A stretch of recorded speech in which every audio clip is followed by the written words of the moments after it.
Assalamualaikum warahmatullahi wabarakatuh. Halo teman-teman sekalian, kembali lagi bertemu dengan Kaks TWK, konten spesialis tes wawasan kebangsaan. Gak lama lagi, tes SKD CPNS akan segera dimulai. Maka barang tentu teman-teman harus mempersiapkan bekal mempelajari, salah satunya adalah tes wawasan kebangsaan.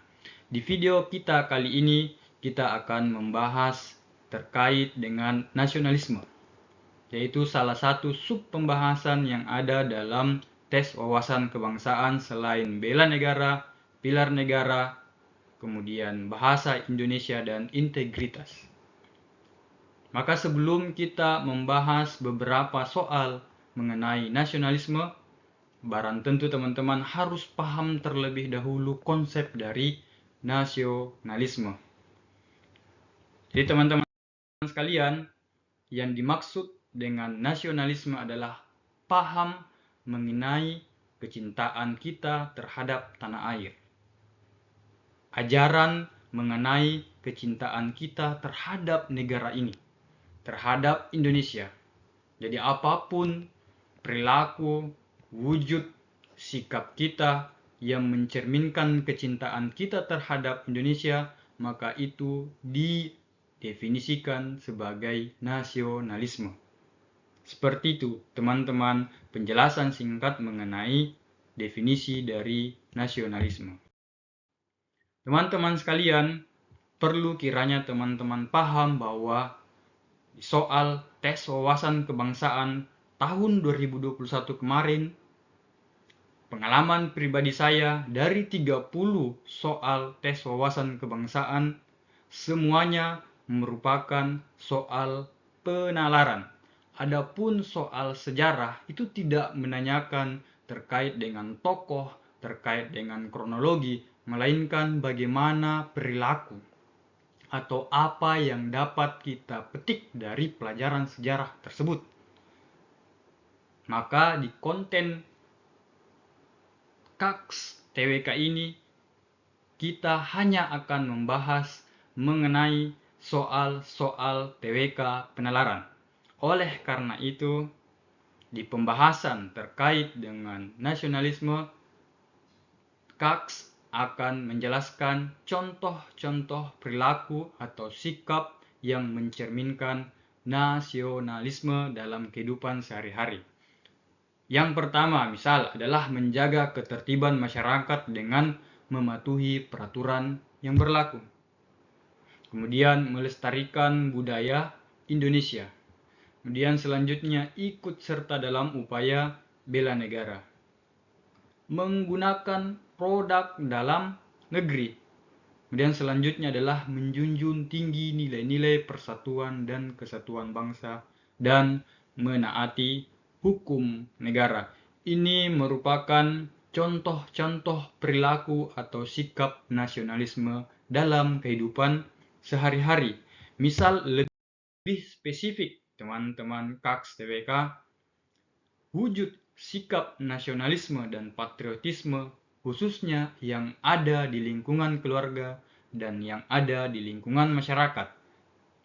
Teman-teman sekalian bisa membaca beberapa sikap nasionalisme dan patriotisme di dua lingkungan ini. Misal di lingkungan keluarga, membantu orang tua, mendengarkan nasihat orang tua, menjaga nama baik keluarga, menghormati dan menghargai orang tua, kemudian menunjukkan keteladanan terhadap agama kepada anggota keluarga lainnya. Di lingkungan masyarakat, di lingkungan yang lebih luas, misal adalah yang pertama, menghargai lagu kebangsaan, menghormati jasa para pahlawan, menghormati bendera kenegaraan, sampai mencintai produk-produk dalam negeri. Jadi intinya teman-teman sekalian, baik dari perbuatan atau wujud sikap yang paling kecil sampai wujud sikap yang paling besar yang mencerminkan kecintaan kita terhadap negara, kecintaan kita terhadap Indonesia, itu merupakan wujud dari sikap nasionalisme.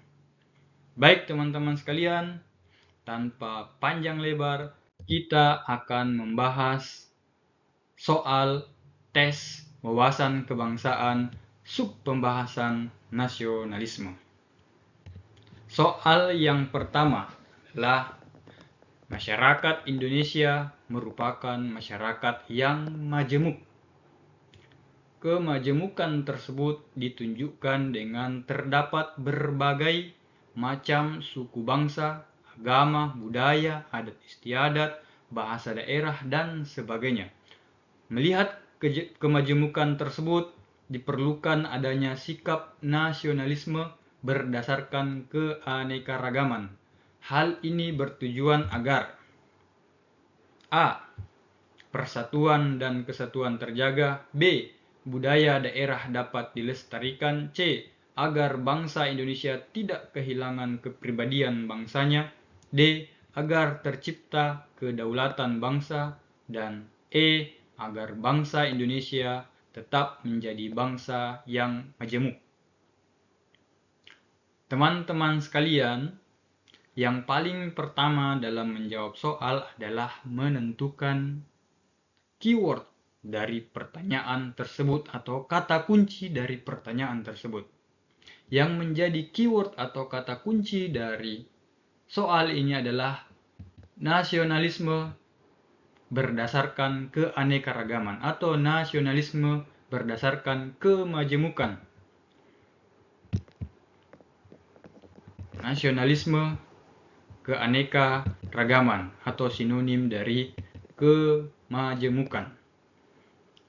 Kemajemukan di sini ditunjukkan dengan keanekaragaman suku bangsa, agama, budaya, adat istiadat, bahasa daerah, dan lain-lain sebagainya yang merupakan karakter atau ciri khas kepribadian yang dimiliki oleh bangsa Indonesia yang tidak dimiliki oleh bangsa lainnya atau yang membedakan dengan bangsa-bangsa lainnya. Maka nasionalisme berdasarkan keanekaragaman yang paling tepat dari 5 opsi ini adalah yang pertama, persatuan dan kesatuan terjaga. Apakah ada keterhubungan antara persatuan dan kesatuan yang terjaga dengan nasionalisme keanekaragaman? Baik, kita keep dulu. Kemudian B, budaya daerah dapat dilestarikan.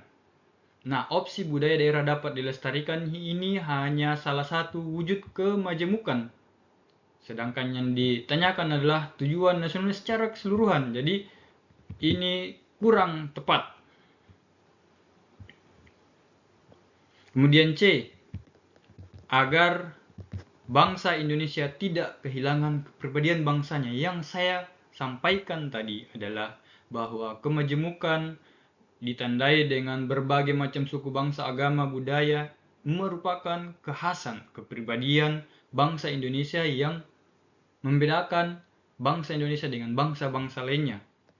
Maka sudah barang tentu teman-teman sekalian, tanpa membaca opsi lainnya D, E, opsi C merupakan opsi yang paling benar dibandingkan dengan opsi A dan opsi E yang hampir benar. Karena agar bangsa Indonesia tetap menjadi bangsa yang majemuk. Sedangkan yang dipertanyakan di sini adalah tujuannya apa? Tujuan kemajemukan itu sendiri. Jadi bukan mengulang pertanyaan yang ada di atas. Yang ditanyakan tujuan dari majemuk.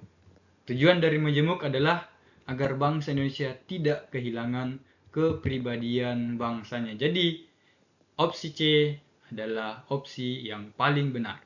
Baik, pertanyaan kedua. Ini agak panjang teman-teman pertanyaannya ya.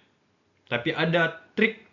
Sebentar Kaks akan membahas atau membagi trik supaya kita tidak banyak menghabiskan waktu di beberapa soal-soal yang cukup panjang. Kita bahas pertanyaan kedua. Pulau Natuna tidak pernah sepi dari pembicaraan. Bagaimana tidak, salah satu pulau di Indonesia ini menyimpan berbagai kekayaan alam yang membuat siapa saja ingin memilikinya. Selain lokasinya yang strategis, kekayaan laut terutama ikan juga masih belum dieksplorasi secara maksimal. Tak hanya itu, pulau ini juga berpotensi sebagai salah satu sumber gas alam di Indonesia yang dapat memenuhi kebutuhan dalam negeri. Berkat kekayaan alam yang sangat potensial, tidak mengherankan negara lain ada yang mengaku menjadi pemiliknya. Di bawah ini, peran yang bisa dilakukan oleh pemerintah Indonesia dalam menjaga kedaulatan NKRI, terutama Pulau Natuna, adalah A. Membuat peta Indonesia baru yang mempresentasikan bahwa Pulau Natuna milik Indonesia. Kemudian B. Memutasi para anggota TNI terbaik untuk mengawal keamanan di Pulau Natuna. C. Memperkuat pengamanan wilayah di Pulau Natuna. D. Membuat menara yang dijadikan patokan batas perairan Natuna. Dan E. Melarang kegiatan eksplorasi di Pulau Natuna.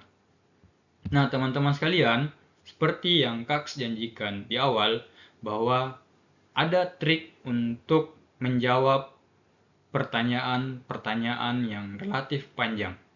Sebenarnya bisa dibaca cepat. Skimming, teman-teman sekalian, baca cepat, kemudian biasanya keyword dari pertanyaan-pertanyaan panjang itu di bagian awal. Di bagian akhir, teman-teman sekalian. Misal, yang ini, di bawah ini peran yang bisa dilakukan oleh pemerintah Indonesia dalam menjaga kedaulatan NKRI terutama Pulau Natuna. Jadi tanpa harus sebenarnya membaca dengan seksama, cukup dibaca cepat aja teman-teman sekalian. Itu bisa langsung ditetapkan keyword dari pertanyaan ini. Oke, kita akan menjawab soal nomor 2 ini. Opsi A membuat peta Indonesia baru yang mempresentasikan bahwa Pulau Natuna milik Indonesia.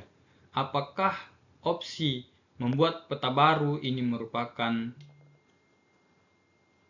opsi yang bisa efektif untuk dijalankan, atau hanya salah satu opsi kecil dari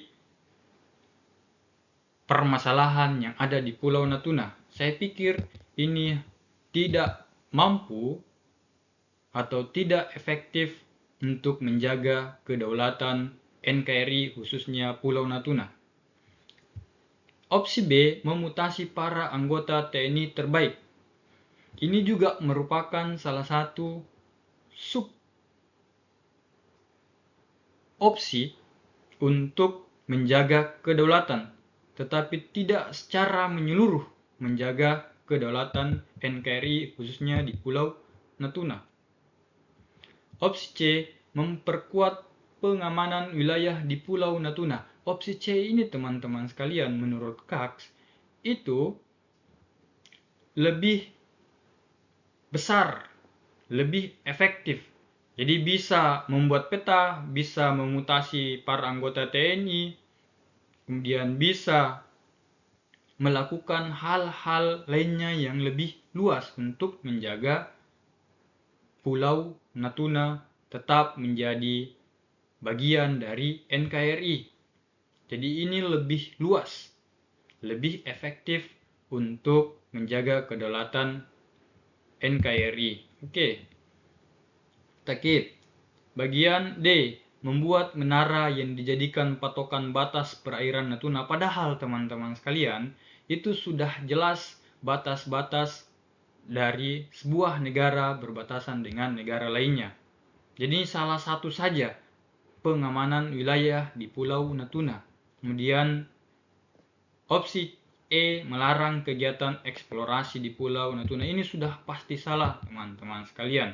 Menurut Kaks, kenapa salah? Karena bisa saja merugikan masyarakat Pulau Natuna atau sekitar Pulau Natuna untuk menikmati sumber daya laut yang ada di Pulau Natuna. Maka opsi C adalah opsi yang paling benar. Oke, teman-teman sekalian, cukup sekian pembahasan terkait dengan nasionalisme.